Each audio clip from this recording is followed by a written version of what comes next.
February 23rd, 1943. Imagine a battlefield where one side is completely blind, their most trusted warning systems suddenly silent, while their enemy watches them with perfect clarity through the darkness and the storm.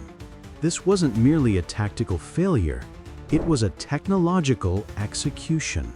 On February 23rd, 1943, at Telefunken headquarters in Berlin, a small copper block, salvaged from a downed British bomber, held the chilling answer to a catastrophic mystery that was bleeding the German Navy dry. For months, Admiral Dönitz's U-boats had been vanishing at an unprecedented rate, a hemorrhaging of men and machines that threatened to lose Germany the Battle of the Atlantic in a matter of weeks. U-boat commanders reported terrifying encounters, Allied aircraft appearing out of thin air on moonless nights, their radar detectors offering absolutely no warning. The mathematical certainty of German defeat was being quietly written, not in naval strategy, but in electromagnetic wavelengths their technology simply couldn't see. The device that revealed this impending doom was recovered from the wreckage of a British Sterling bomber, serial number R9264, near Rotterdam on February 2nd. The aircraft had been returning from a mission following the combat debut of Britain's newest secret weapon, the H-2S ground mapping radar system. The heart of this system was a component the British designated as the cavity magnetron. When Oberstleutnant Rung examined the unassuming copper block, his magnifying glass trembled. In his highly classified report, he wrote, "This cannot be real. No nation could achieve such miniaturization, while simultaneously producing such power output. At barely 10 centimeters across, this device was physical proof that the technological gap was far, far wider than anyone in the high command had dared to admit." General Wolfgang Martini, chief of Luftwaffe Signals Intelligence and one of Germany's foremost radar experts, was immediately alerted to the crash site. He instinctively understood that the Rotterdam wreckage might finally provide answers to the unexplained U-boat losses that had been plaguing commanders for the better part of a year. His expert technicians extracted the transmitter assembly, and what they found defied every principle of physics and engineering the German team held as absolute. The British CV-64 Magnetron, a solid copper cylinder, roughly 8 centimeters in diameter and 12 centimeters long, featured 8 precision-machined cylindrical cavities symmetrically arranged around a central cathode. This deceptively simple yet powerful configuration generated enormous microwave power at frequencies German equipment could neither produce reliably nor detect at all. This compact, potent system could be easily mounted in aircraft and ships, providing detection capabilities against which Germany had absolutely zero defenses or countermeasures. Martini instantly realized that this was the direct explanation for why Dönitz's U-boats were being annihilated at unprecedented, accelerating rates.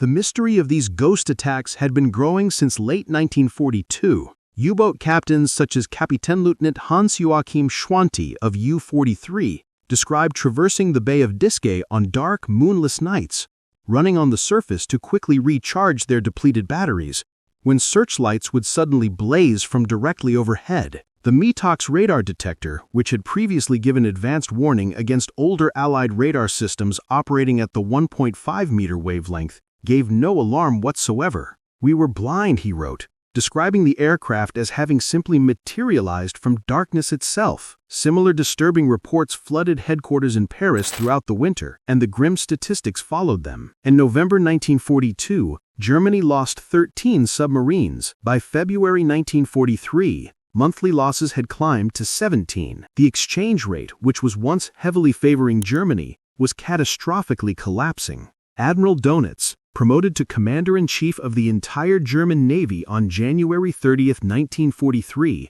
watched these loss figures with increasing dread. His operational plots showed U-boats approaching convoys in the deepest darkness, being intercepted before they could even initiate an attack, and boats transiting the sea lanes under cover of night being bombed with uncanny, precise accuracy. The attacks came with devastating precision, even in heavy weather that completely ruled out visual detection. Yet, German radar experts stubbornly insisted that no radar system could effectively operate at wavelengths shorter than about 50 centimeters, citing fundamental power generation limitations.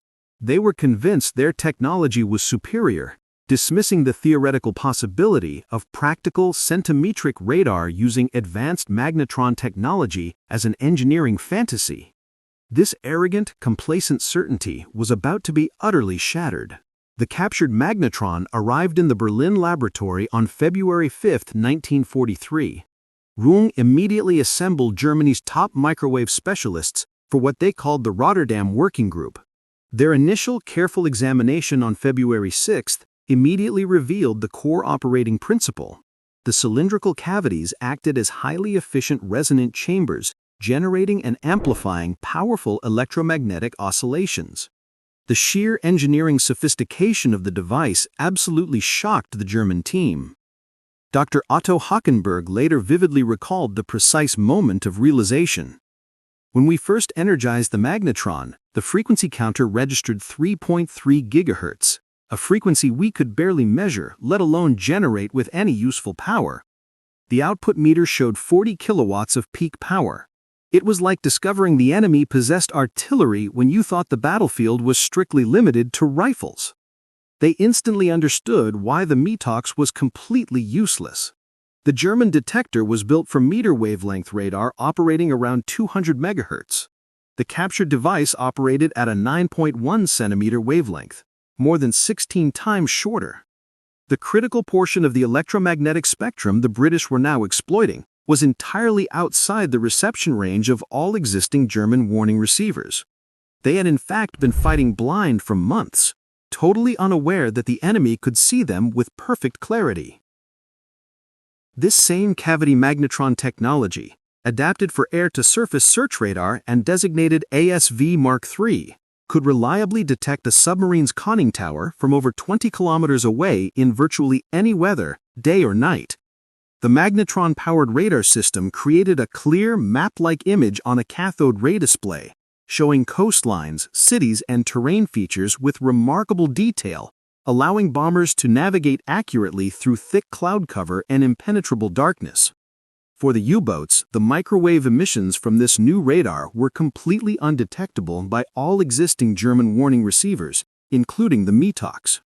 On February 23, 1943, the Rotterdam Working Group presented its devastating findings to German military and industrial leaders. The mood in the room was exceptionally somber. Rung stated with complete and utter frankness that the British had achieved a technological breakthrough of extraordinary significance, representing an advance in microwave generation that exceeded German capabilities by at least 3 years. More critically, the device enabled radar detection systems against which Germany had absolutely no effective countermeasures or immediate defenses. The presentation detailed the CV-64's precise specifications: 8 resonant cavities, a 3.3 GHz frequency, a 9.1 centimeter wavelength, and a 40 kilowatt peak power output. The production quality indicated established, large-scale manufacturing processes, not experimental prototypes. The implications were truly devastating. Every Allied aircraft and ship could now potentially be equipped with a radar system against which Germany had no means of defense or even detection. Admiral Dönitz understood the crushing implications better than anyone present. His U-boat force had already lost 39 submarines in the 3 months ending in February 1943. If this trend continued, the entire U-boat campaign would utterly collapse within just a few months. The meeting attendees concluded that Germany could not possibly replicate the magnetron in operationally significant numbers before 1944 at the absolute earliest, primarily due to the intense precision machining required, the specialized copper alloys, and the critical lack of sufficient cobalt for the powerful permanent magnets. Developing effective countermeasures would take at least 6 months, and the British were likely already developing even shorter 3-centimeter systems that would render any new German countermeasures obsolete before they were even deployed. "We have been fighting blind," Dönitz tersely told his senior staff. "Every advantage we believed we possessed has been neutralized by Allied technology we did not know existed." March 1943 proved to be the apex of the U-boat effort and the definitive beginning of the end. The largest convoy battles of the war were fought that month, with massive wolf packs attempting to overwhelm convoy defenses. While the U-boats did manage to sink 21 merchant ships in the battle for convoys HX-229 and SC-122, an internal British assessment noted that the cost to Germany was utterly unsustainable.